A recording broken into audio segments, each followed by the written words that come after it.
Nobody can stop this flow. Hallelujah. Hallelujah. పరిచర్యలోనే ఉంటున్నాం అనుకుంటూ వాక్య బోధ మాత్రమే పరిచర్య, మిగిలిన పనులన్నీ నావి కాదు, మిగిలిన పనులన్నీ ఎవరివి,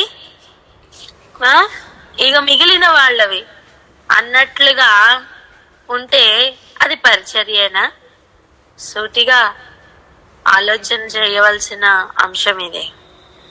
ప్రభు చెప్తున్న మాట అది కాదు. మీలో అందరికంటే గొప్పవాడు మీకు పరిచారకుడై ఉండాలి. అవును, తన్ను తాను తగ్గించుకొనివాడు హెచ్చింపబడును. పలకండి అన్నమాట. తన్ను తాను తగ్గించుకునేవాడు హెచ్చింపబడును. హల్లెలూయా. పరిచర్య చేస్తున్న వాళ్ళు లేదా పనిలో ఉంటున్న వాళ్ళు దేవుడు ఎలా హెచ్చిస్తారో ఒకసారి ఆలోచన చేద్దాం. చూడండి, యేసు ప్రభుతో ఉన్నప్పుడే ఇవన్నీ విషయాలు నేర్పిస్తున్నారు. యేసు ప్రభువే స్వయంగా నేర్పిస్తున్నారు. నేను భూమి మీదకి వచ్చినప్పుడు ఎలా అయితే ఉన్నానో అదే మార్గం అని చూపించారు. ఇది మాటలలో చూపించిన మార్గం కాదండి, చేతలలో చూపించిన మార్గం. ఆమేన్. ఆమేన్. అంతేకాదు, ఆయన చనిపోయిన తర్వాత తిరిగి లేచి ఆరోహణం అయిపోయిన తర్వాత సంఘము లేదా ఆ అపోస్తలులకు దేవుడు అప్పచెప్పిన ఆ బోధ వారు తీసుకెళ్తున్న సంగతిలో ఒకసారి ఆలోచించండి. మొట్టమొదటి దినమే అంటే పెంతెకోస్తు దినం రోజే 3,000 మంది మారినట్టుగా చూస్తున్నాం. ఇప్పుడు ఆలోచించండి, ఉన్నదేమో 12 మంది, 12లో ఒకడు లేడు. చీట్లు వేసుకొని ఏదో రకంగా 12 చేశారు, అంతే కదా. ఈ లోపల 3,000 మంది ఒకేసారి మార్పులోనికి వచ్చారు, మారు మనసు పొందారు. అలా ఒక్కొక్క ప్రసంగానికి లేదా ఒక్కొక్క మాటకి, ఒక్కొక్క క్రియకు, ఒక్కొక్క కార్యానికి ఎంతమంది ప్రతిరోజు చేర్చబడుతున్నారో మనకి తెలియదు. సో చేర్చబడము అంటే ఏదో ఒక్క రోజు వచ్చి వెళ్ళిపోవడమా? కాదండి. ఆ రోజుల్లోనే చాలా బలంగా అపోస్తలులు కదిలినట్లుగా మనం చూస్తున్నాం. సంఘం విస్తరిస్తున్న సమయమే. ఆలోచించండి, ఒక 3,000 మంది ఒక దగ్గర గ్యాదర్ అయ్యారంటే యూజువల్ గా ఎంత వర్క్ ఉండొచ్చు, ఎంత పని ఉంటుంది? ఒక 10 మంది ఒక దగ్గర గ్యాదర్ అయితేనే చాలా పని ఉంటుంది. అలాంటిది ఒక 3,000 మంది గ్యాదరింగ్ అంటే అక్కడ ఎంత పని ఉండొచ్చు? సింపుల్ రొట్టె విర్చాలన్నా 3,000 మందికి చాలా పని ఉంటుంది. ఇప్పుడు ఎవరు పరిచారకులై ఉండాలి? వీరే పరిచర్య చేసేవాళ్ళు. అలాంటి సమయమే మనం చూస్తున్నాం. మేము ప్రార్థనలోను వాక్యంలోను ఉండడానికి సమయం సరిపోవట్లేదు కనుక మీరు వంట చేయడానికి, ఆ పనిలో ఉండడానికి యోగ్యులైన వారిని, పరిశుద్ధాత్మతో నిండుకున్న వారిని 7 ఎన్నుకోమని చెప్పారు. అప్పుడు ప్రజలలో నుండి వాళ్ళే ఎన్నుకుంటే ఆ లిస్ట్ లో వచ్చిన వాడే స్టెఫెను. చెప్పండి, ఆ లిస్ట్ లో వచ్చిన వాడే స్టెఫెన్ అని. ఆ లిస్ట్ లో వచ్చిన వాడే స్టెఫెను అంటే ఏంటి? పరిచర్య కొరకే నియమింపబడారు. అయితే వారు పరిచర్య చేస్తున్న సమయమే. ఒక్కసారి ఆలోచించండి, వారు పరిచర్య చేస్తున్నారు, కానీ దేవుడు స్టెఫెన్ ని ఎంతగా హెచ్చించారో ఒకసారి ఆలోచించండి. మరి పరిచర్యలో ఉన్నంత మాత్రాన వాళ్ళు ఏమైనా తక్కువ అనుకుంటున్నామా? కాదండి. అందరికీ పరిచారకుడైన వాడిని దేవుడు మరి ఎక్కువగా చూస్తున్నారని మనం ఈరోజు తెలుసుకోవాలి. తగ్గించుకుంటున్న వారిని దేవుడు హెచ్చిస్తారు, తన్ని తాను హెచ్చించుకుంటున్న వాడిని దేవుడు తగ్గించేస్తారు. అక్కడ చూడండి, ఆ పని కొరికే వచ్చిన ఆ స్టెఫెన్ మాట్లాడుతుంటే దేవదూతల ముఖం వల్లే మారిందట. అండ్ తను మాట్లాడుతున్న ఒక్కొక్క మాట ఎటువంటి మాటలు హృదయాల్ని కదిలించేస్తున్నాయి, జీవితాల్ని కదిలించేస్తున్నాయి. అంతేనా, శాస్త్రులు, పరిసయ్యులు వీరందరికీ కూడా కోపం వచ్చేస్తుంది. ప్రధాన యాజకులు కదిలిపోతున్నారు. నేను అంటాను, ప్రతి ఒక్కరి వేరు కూడా కదిలింపబడింది అంటారు.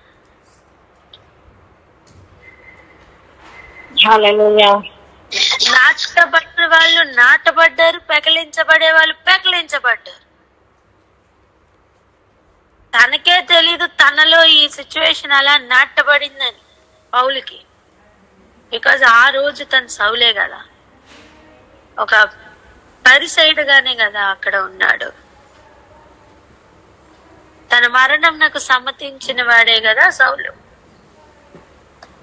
ఒకసారి ఆలోచించండి, పరిచర్యలో ఉన్నాడని చిన్న చూపు చూడొద్దు. దేవుడు తనని హెచ్చించిన విధానం ఒకసారి ఆలోచించండి. హతసాక్షి అయ్యాడు.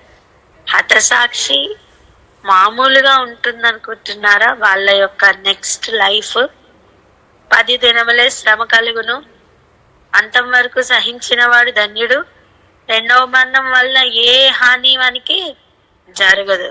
అంతేకాదు, అలా హతసాక్షి అయిన వాడు మరణం వరకు నమ్మకంగా ఉన్న వాని లిస్ట్ లో నేను అంటాను మొదటిగా చేరింది స్టెఫనే అని. ఆమెన్. ఇంకా తన స్థానం ఎక్కడ? డైరెక్ట్ బలిపీఠం దగ్గర నాదా సత్యస్వరూపి, మా నిమిత్తము భూమికి ఎప్పుడు తీర్పు తీరుస్తావు అని అడుగుతున్న స్వరములలో ఒక్క స్వరమై మారిపోయి, వంట చేస్తున్న వాళ్ళల్లో ఒక్కడిగా ఉన్నాడా? నాదా సత్యస్వరూపి అని పిలుస్తున్న స్వరాల్లో ఒక్క స్వరమై మారిందండి. హల్లెలూయా.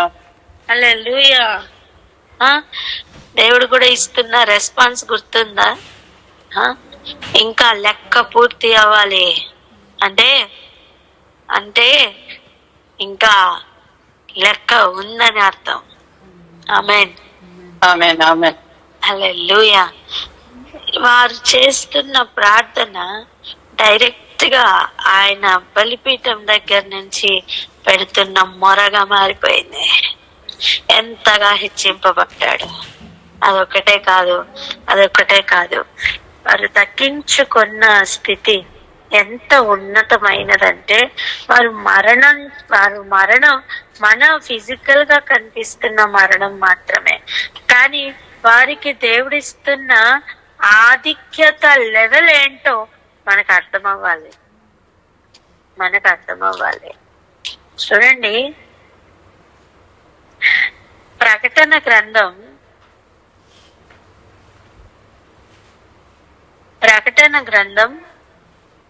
20వ అధ్యాయం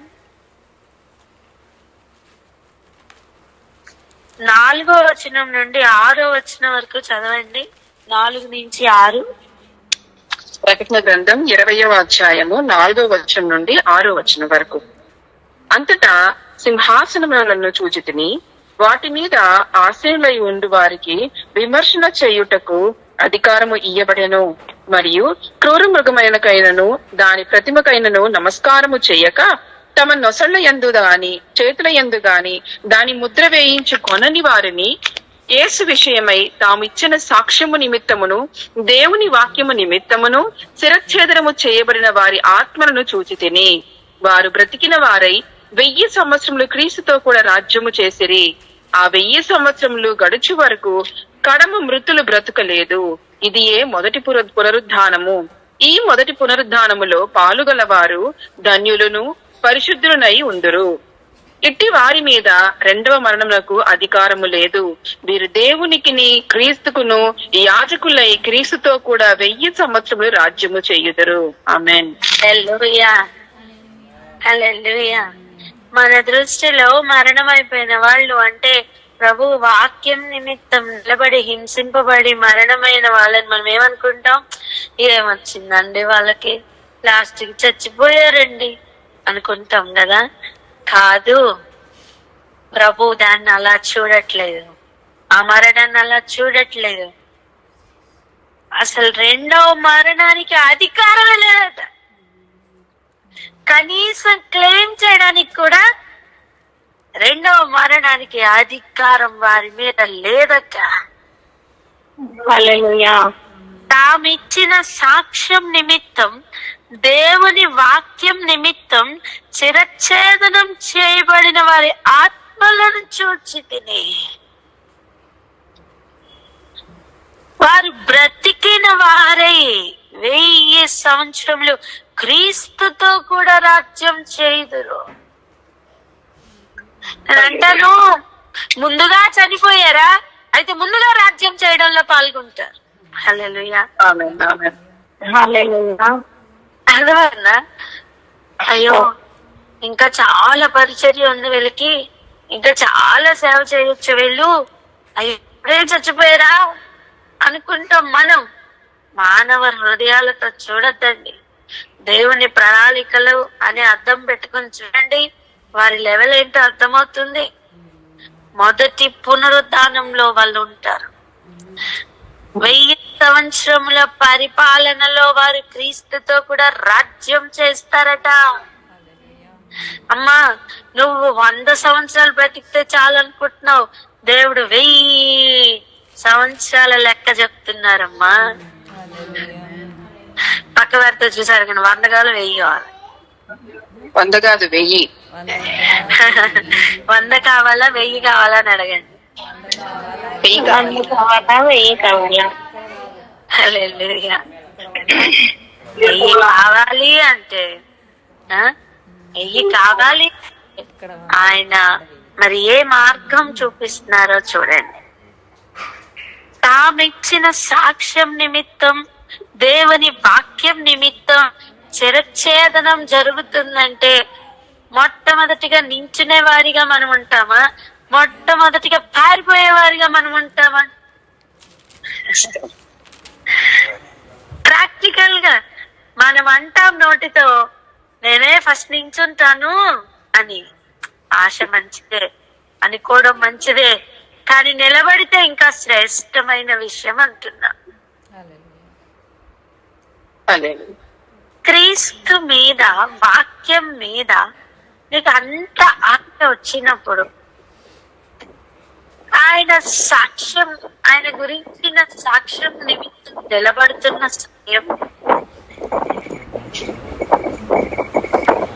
ఒక్కొక్కరు ఎలా తయారవుతారో తెలుసా? ఇదిగో, ప్రాణాలు సైతం లెక్క చేయకుండా అర్పించు వారిగా తయారవుతారు. ఆమేన్. ఈ పోరాటంలో ఆయన గురించిన సాక్ష్యం నిమిత్తం గొప్ప గొప్ప సన్మానాలు జరుగుతాయి అనుకోవద్దు. గొప్ప గొప్ప అవమానాలే జరగచ్చు. శిరచ్ఛేదనం వరకు కూడా దాని స్థాయి ఉండొచ్చు. ఆ రోజు స్టెఫెన్ని రాళ్లతో ఎందుకు కొట్టారండి? హస్తకృతమైన ఆలయంలో ప్రభు ఉండడు అని కరాఖండిగా చెప్పినందుకు. మనుష్యుల హస్తముల చేత నిర్మించిన ఈ కట్టడాల్లో, ఈ ఆలయంలో ప్రభువు నివసింపరు. నువ్వే ఆలయంగా మారాలి. నీ చెవులు ఆయనకు అప్పగించు.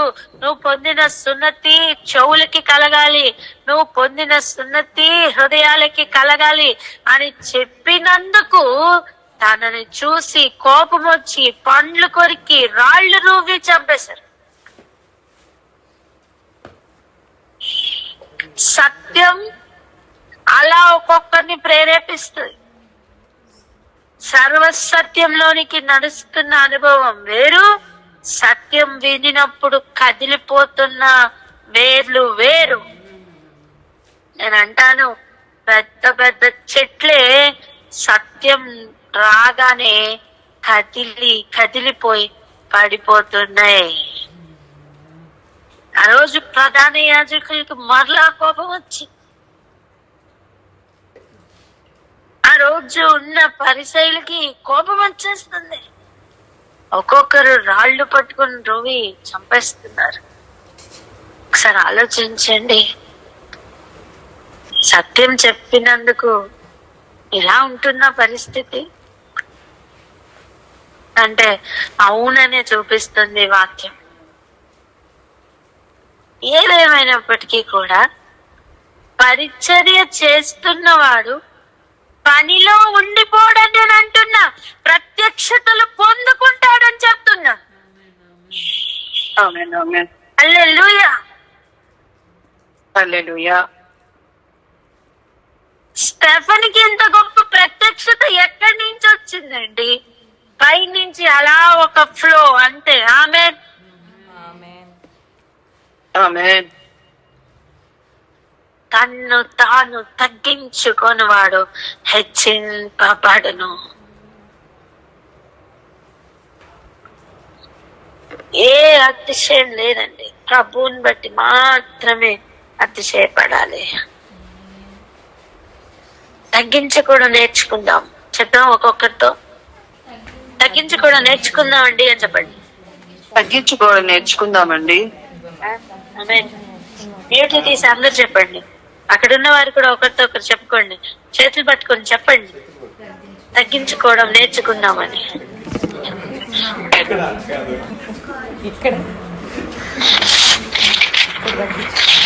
హల్లెలూయా.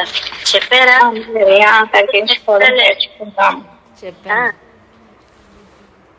చూసుకున్నవాడు పరిశుద్ధాత్ముడే, తీసుకుంటున్న తీర్మానంలో దేవుడే నిలబెట్టును గాక. ఆమేన్, ఆమేన్, ఆమేన్, ఆమేన్. రండి వెళ్దాం మత్తయి సువార్తకు మరలా. సో తన్ను తాను తగ్గించుకొనివాడు అంటే దేవుని దృష్టిలో హెచ్చింపబడుతున్నాడు. దేవుని దృష్టిలో హెచ్చింపబడుతున్నవాడు ఎక్కడి వరకు వెళ్తాడంటే క్రీస్తు నిమిత్తం సాక్ష్యం ఇచ్చుటకు ఎంత దూరమైనా వెళ్తాడు. ఈవెన్ శిరచ్ఛేదనమైనా తనకి పర్వాలేదు. అది మనుషుల దృష్టిలో తక్కువేమో కానీ దేవుని దృష్టిలో అది మొదటి పునరుద్ధానంతో సమానం. భూమి మీద ఉన్న దినములు మనం చూస్తున్నప్పుడు అయ్యో నిండా 40 ఏళ్ళు లేవే, అయ్యో నిండా 50 ఏళ్ళు లేవే అంటాం. కానీ ప్రభువు అలా చూడట్లేదు. 1000 సంవత్సరాలు రాజ్యము చేసే వారిలో ఆయన వారిని కలపబోతున్నారు. నిజంగా ప్రభు కోసం సాక్షిగా నిలబడుతుంటే ఆటంకాలు అనేవి వస్తాయమ్మా. ఇక్కడే ఆగి ప్రార్థన చేద్దాం. ఎవరైనా ప్రార్థన అందుకోండి. హల్లెలూయా. స్తోత్రములు రాజా, స్తోత్రములు తండ్రి. మహోన్నతుడా, మీకు వేలాది కోట్లాది కృతజ్ఞతాస్తులు చెల్లించుకుంటున్నామయ్యా. అవును తండ్రి నాయన యేసయ్యా ప్రభువా దేవా తండ్రి, తను తాను తండ్రి నాయన హెచ్చించుకొని వాడు తగ్గింపబడునని, తను తాను తగ్గించుకొని వాడు హెచ్చింపబడునని పలుకుచుండగా అయ్యా పరలోక రాజ్యం యొక్క తండ్రి నాయన చట్టము మీరు పేరు చెప్పుచుండగా తండ్రి, ఇదిగో నాయన తండ్రి పరిచారకులుగా ఉన్నవారు తండ్రి నాయన నీ సన్నిధిలో ఘనత అవుతారని ప్రభువా యేసయ్యా. అయ్యా స్టెఫన్ ద్వారా తండ్రి నాయన మీరు ఒక మాదిరికరమైన జీవితం మా ఎదురుగా పెట్టారయ్యా. అవును తండ్రి నాయన యేసయ్య రెండవ మరణంను కూడా తండ్రి నాయన ప్రభువా యేసయ్యా అతని సాక్షుల మీద ఏ విధంగా క్లెయిమ్ చేయడానికి అధికారం లేకుండా చేసినందుకు మీకు స్తోత్రములు చెల్లించుకుంటున్నామయ్యా. అవును తండ్రి నాయన ప్రభువా అందరికీ కూడా తగ్గించుకోవడం నేర్పించండి అయ్యా. అయ్యా పరిచర్య చేస్తున్న వారిని, పరిచారకులుగా ఉన్న వారిని ప్రభువా అయ్యా మేము ఎక్కడ కూడా తండ్రి నాయన తగ్గించకుండా, వారి తగ్గింపు చూపుతో చూడకుండా తండ్రి నాయన వారి హెచ్చింపబడుదురని, హెచ్చింపబడే లిస్ట్ లో ఉన్నారని మేము కూడా వారిని చూసి నాయన నేర్చుకుని అయ్యా ప్రభువా అలాగున పరిచారకులుగాను పరిచర్య చేయుటకును తండ్రి నాయన అమ్మాయి ప్రభు ఐసే మమ్మల్ని అందరినీ ప్రభు నడిపించమని ప్రార్థిస్తున్నామయ్యా. నీకు వందనాలు స్తోత్రములు చెల్లించుకుంటున్నామయ్యా. అవును తండ్రి నాయన ప్రభు ఐసయ్యా ఈ కట్టడాల్లో మీరు ఉండరని ప్రభు అయ్యా చెవులు తండ్రి తెరచినని వాక్యము విని ప్రభు ఉపదేశం విని ఆ రీతిగా ఆ ఆజ్ఞల ప్రకారం నడిస్తే నాయన ప్రభు ఐసయ్యా మేము తగ్గించుకోవడం ఎలాగో మేము నేర్చుకుంటాం ప్రభు, నిన్ను హెచ్చించడం నేర్చుకుంటాము తండ్రి. అవునయ్యా మీరు భూమి మీద తండ్రి నాయన మనుష్య రీతిగా ఉన్నప్పుడే నాయన ప్రభు ఎలాగో తగ్గించుకోవడం మాకు చూపించారు ప్రభు. ఆ రీతిగా ఆ మార్గంలో నడిచిన ఆయన ప్రభు యేసయ్య తండ్రి నాయన నిన్ను మహింపచేయు తండ్రి నాయన ఆ స్థితిలో మమ్మల్ని అందరినీ ఊరించమని ప్రార్థిస్తున్నామయ్యా. అటు ధన్యతను మాకు దయచేయమని వేడుకుంటున్నాము తండ్రి నాయన. రెండవ మరణానికి తండ్రి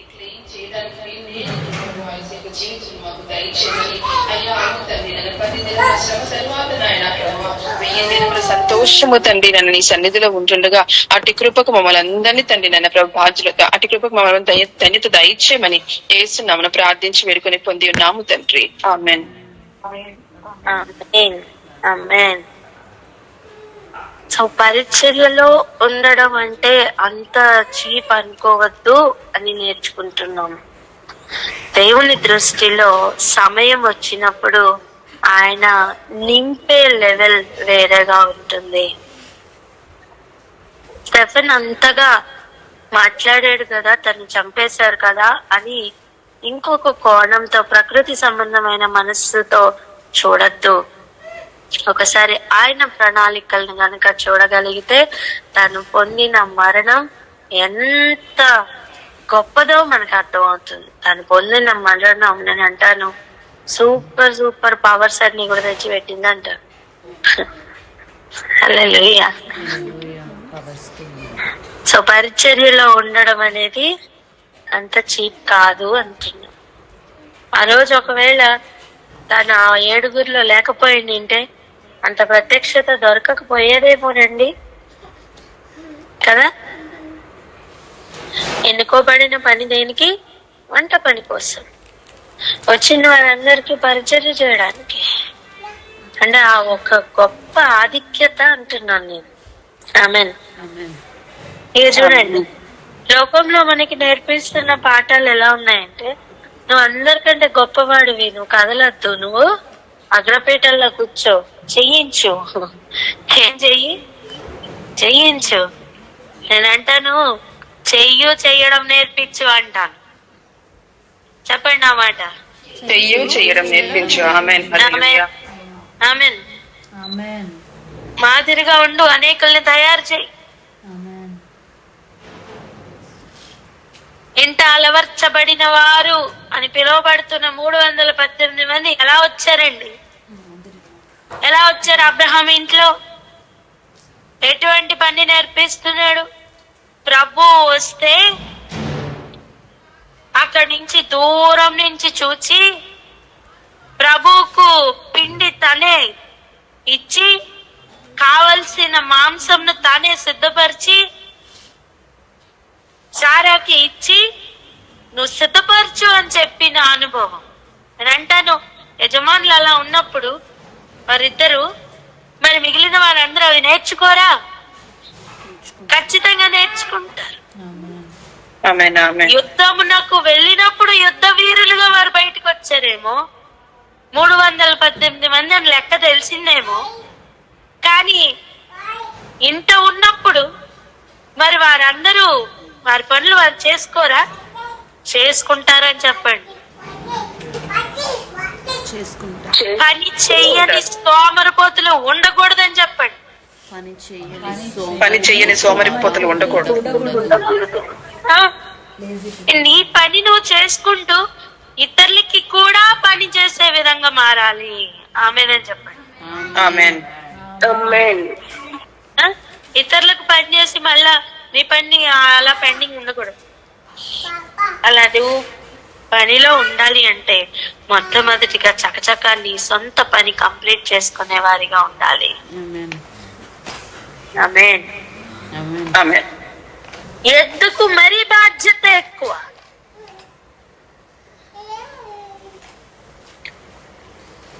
ఇక మనం నెక్స్ట్ టాపిక్ లోకి వెళ్దాం.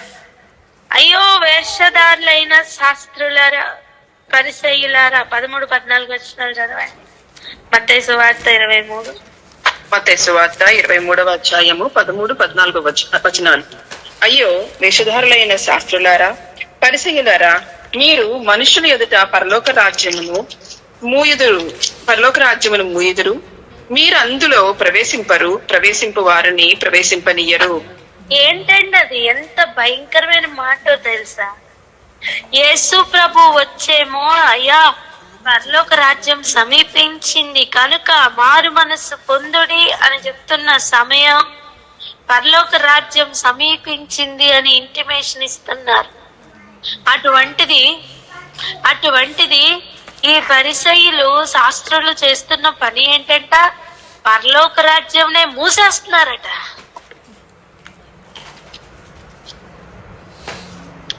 మనుష్యుల ఎదుట పరలోక రాజ్యంను మూసివేస్తున్నారు.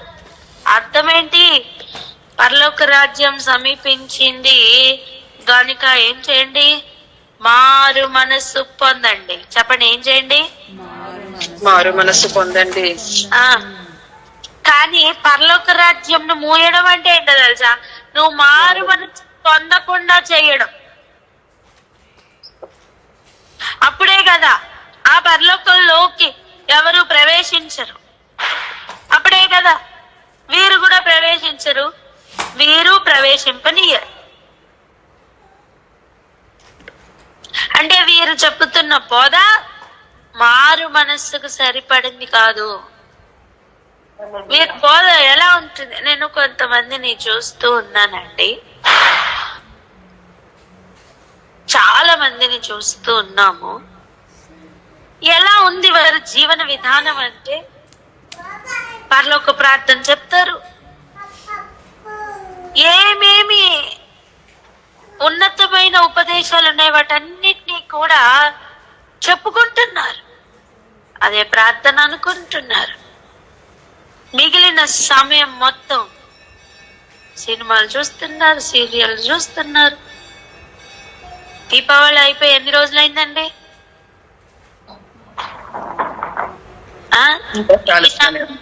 ఈనాటికి కూడా ఇంకా వారు కాలుస్తూనే ఉన్నారు.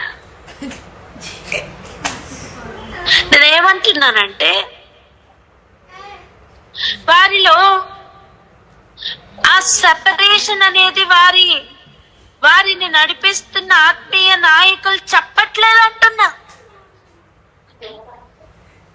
మేము కూడా వెళ్తున్నాం అంటున్నారు. ఎలా అయినా ఆన్లైన్ లో వెళ్తుంది కదా, వెళ్ళనివ్వండి, డైరెక్ట్ గా మాట్లాడుకుందాము.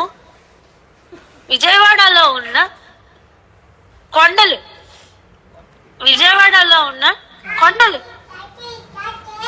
ఆ గొప్ప కొండల మీద స్థాపింపబడిన ఉన్నత స్థలాలు, ఆ ఉన్నత స్థలాలను ఏలుబడి చేస్తున్న, స్త్రీ పేరుతో చెప్పబడుతున్న కొన్ని శక్తులు గుణదల అని చెప్తున్నారు, వెళ్తున్నాం అంటున్నారు. మార్పేదండి, హృదయాల్లో మార్పేది. నేను అంటున్నాను, అక్కడ అయ్యగారులు వాక్యం బోధించినప్పుడు మారు మనస్సు కూడా బోధించాలి. అక్కడికి వెళ్తున్న బిడ్డలే, మేము అక్కడికి తప్ప ఇంకెక్కడికి వెళ్ళమని ఒక మనసులో నిశ్చయత తీసుకున్న బిడ్డలు, ఎంత వారు నమ్మిన దానికి వారు స్టిక్ ఆన్ అయి ఉన్నారండి. కానీ అక్కడికి వెళ్తున్నారు, వస్తున్నారు, సినిమాలు చూస్తున్నారు.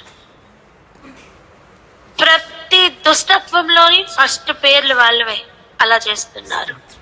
మారు మనస్సు అనేది ఎక్కడా కనపడట్లేదు. నేను అంటాను, లోకస్తుల కంటే ఇంకా భయంకరంగా తిరుగుతున్నారు.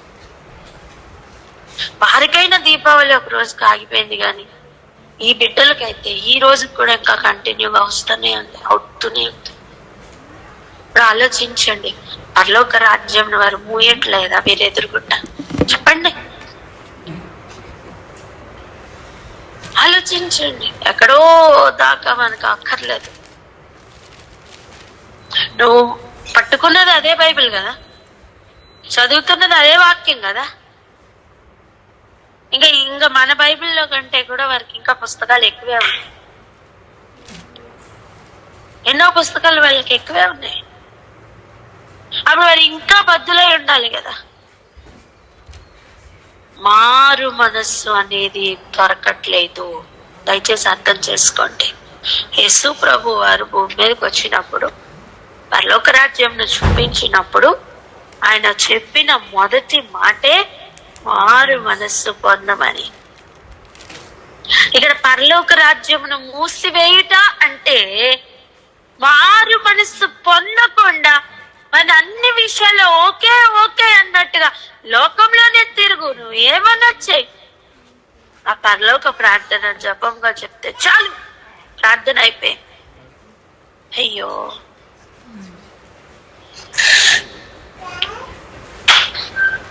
వేదనగా ఉందండి, వేదనగా ఉంది. ఎంతమందికి అర్థమవుతుంది?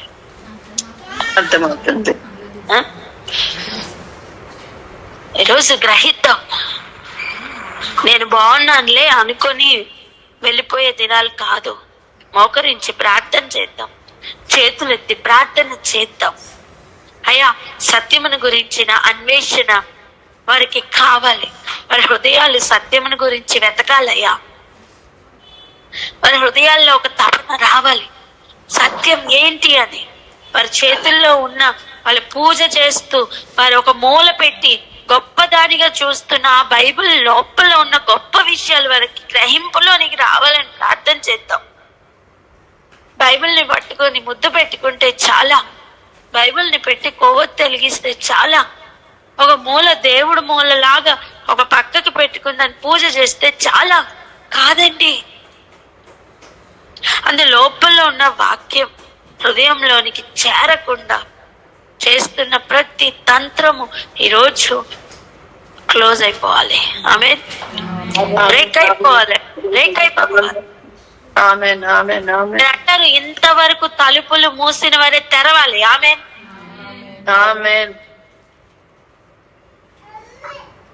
వారి ఆచారాలు వారిని కప్పి పెడుతున్నాయి. మేమే కరెక్ట్ అనుకుంటున్న వారి హృదయ ఆలోచనలో నుంచి వారి విడుదల పొందాలి. ఆమేన్. ఆమేన్. ఆమేన్. ఆమేన్. ఆమేన్. ఒక్కసారి ఆలోచించండి, ఇది ఎంత భయంకరమైన విషయం తెలుసా? పరలోక రాజ్యం వారు ఎదురుగుండా మూయబడుతుంది.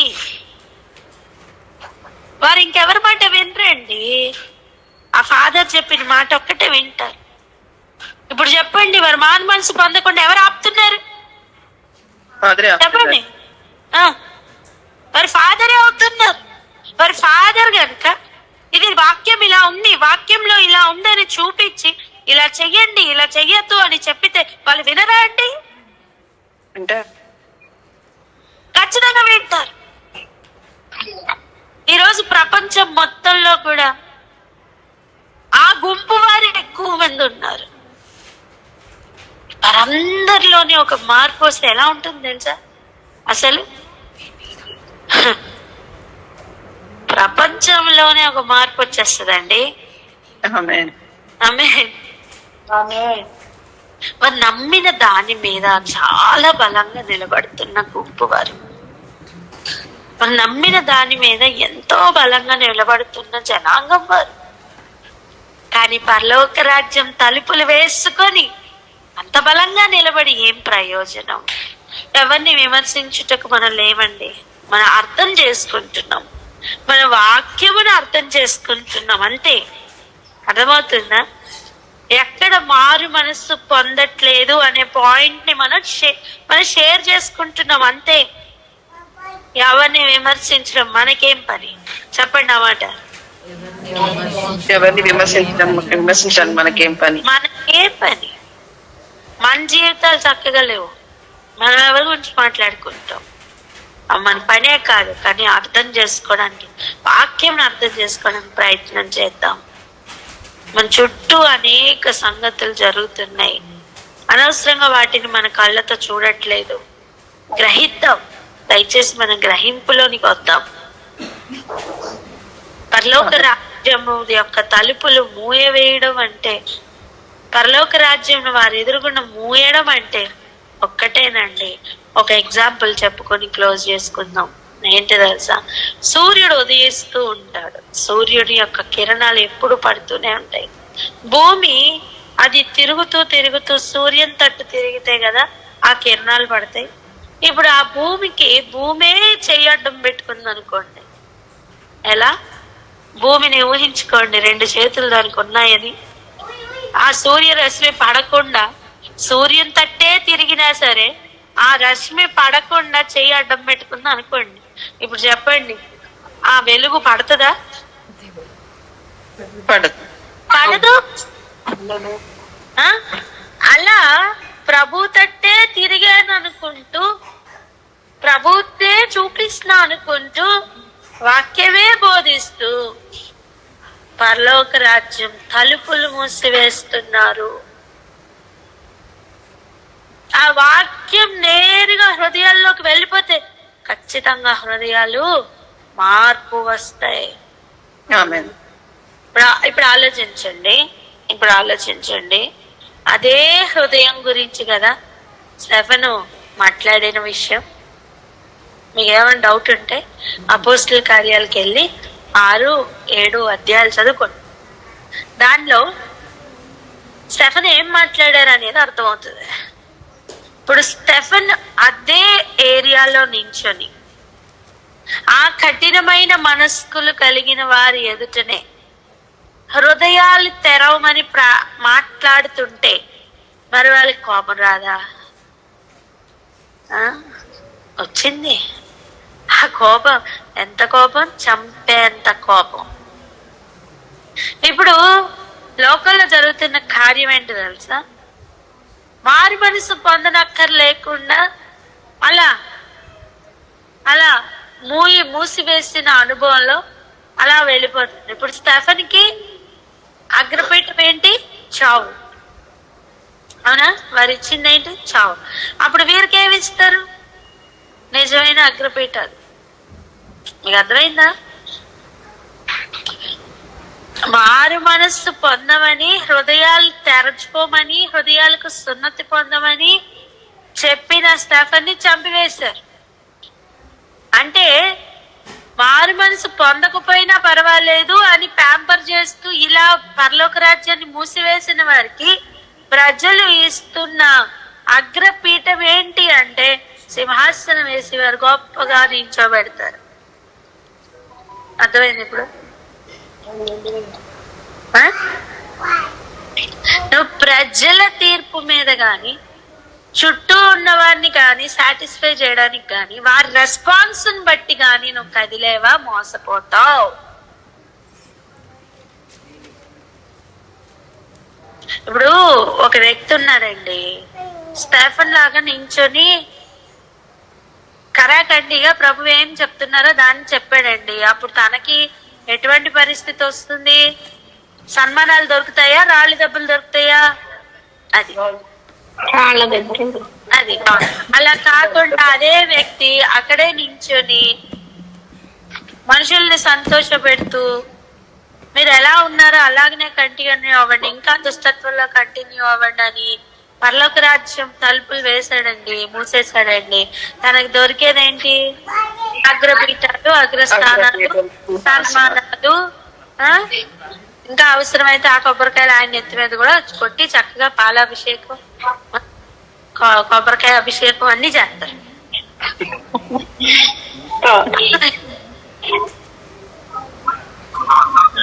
ఆలోచిద్దాం. నిజంగా పని చేస్తున్న ఎత్తు ఏదో ఇప్పుడు ఆలోచిద్దాం. నిజంగా ప్రత్యక్షతలు తీసుకుని వస్తున్న ఎత్తు ఏదో అర్థం చేసుకోండి.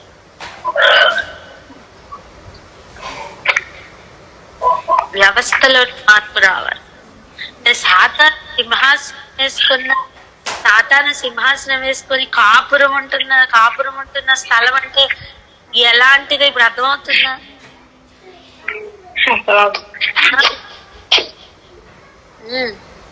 చెప్పండి, ఇప్పుడు అర్థమవుతుందా?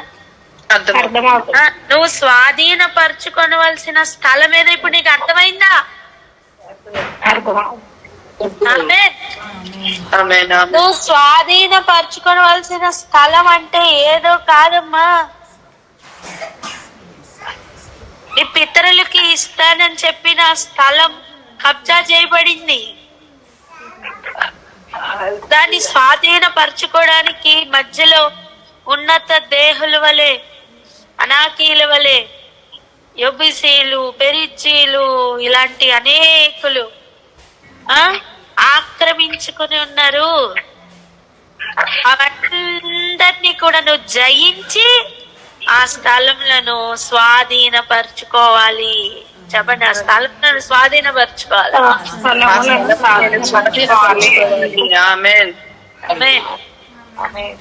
అంటే ఆ హృదయాలను స్వాధీనపరచుకోవాలి.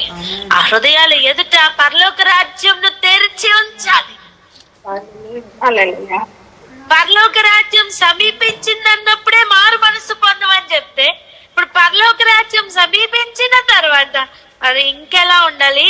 హృదయాలు నొచ్చుకొని మారి అందులోకి ప్రవేశించే వారిగా ఒక్కొక్కరు మారిపోవాలి. అంటే ఫస్ట్ మన ప్రవర్తన ఎలా ఉండాలి, మన స్వభావం ఎలా ఉండాలి నేర్చుకుంటున్న దాన్ని బట్టి నడుద్దాం. ఈరోజు పరివర్తన అనేది మొట్టమొదటిగా మన జీవితాల్లో రావాలండి. నేను అంటాను, నిన్ను చూస్తే పరలోక రాజ్యం చూసినట్టుగా ఉండాలి.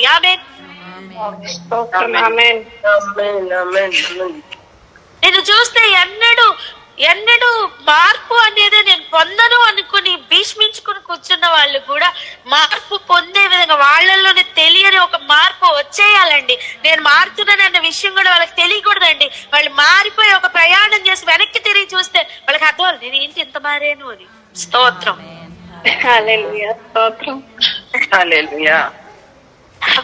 నువ్వు మారు అని చెప్పడం వల్ల ఏం జరగదమ్మా. ఫస్ట్ నువ్వు మారు. నీ మార్పుని చూసి నీతో ఉన్నవారు మారుతారు. పరలోక రాజ్యం సమీపించిందన్న గ్రహింపు ఫస్ట్ నువ్వు కలిగి ఉండు.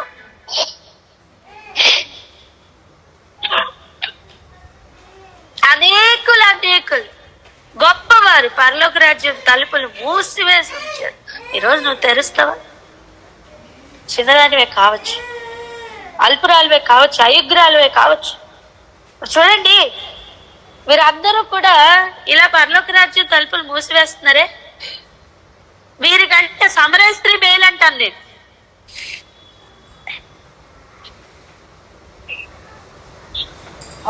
ఊరంతటికి కూడా తను పొందిన అనుభవాలు వెళ్ళి షేర్ చేసి. అర్థమవుతుందా?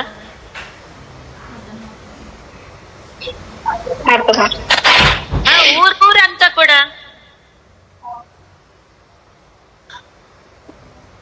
ఊరంతా కూడా ప్రభు దగ్గరకు వచ్చారు. ఎలా వచ్చింది అనుభవం? తాను చూసినది షేర్ చేసిందండి.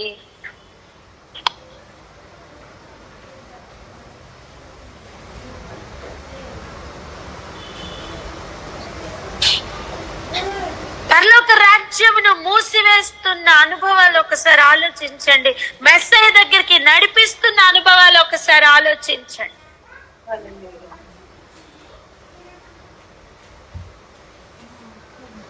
ఇలా మూసివేసే వారి కంటే కూడా ఆ సమరయ స్త్రీ వంటి వారు గొప్పవారండి, మేలండి.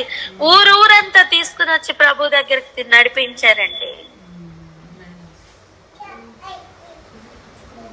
దెయ్యములు పట్టి విడుదల పొందినవాడు దెక్కపోలి మొత్తాన్ని తీసుకొచ్చాడండి. ప్రభు పని ఆగలేదంటున్నాను నేను.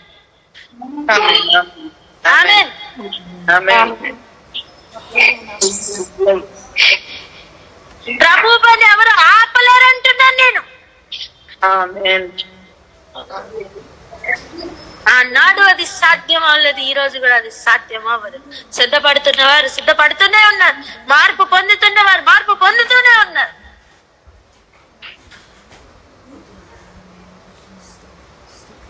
ప్రార్థన చేసుకుందాం. అయ్యో, అక్కడ ప్రభువే చెప్తున్నారు ఆ మాట. ఎలా అంటున్నారు? అయ్యో అయ్యో అంటున్న పెయిన్ ఈరోజు మనం ఫీల్ అవ్వాలి.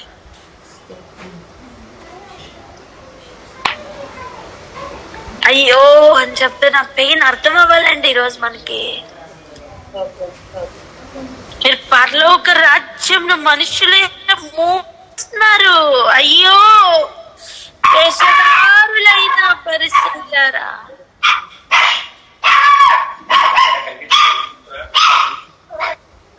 అయ్యో అంటున్న ఒక అనుభవం చూడండి. అయ్యో,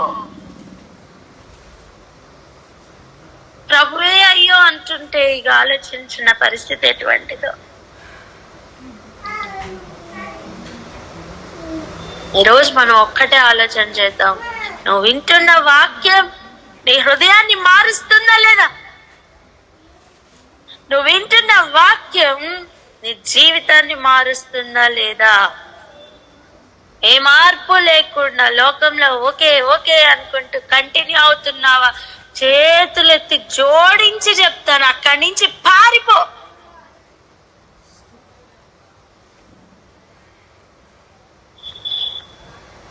ప్రార్థన చేసుకుందాం.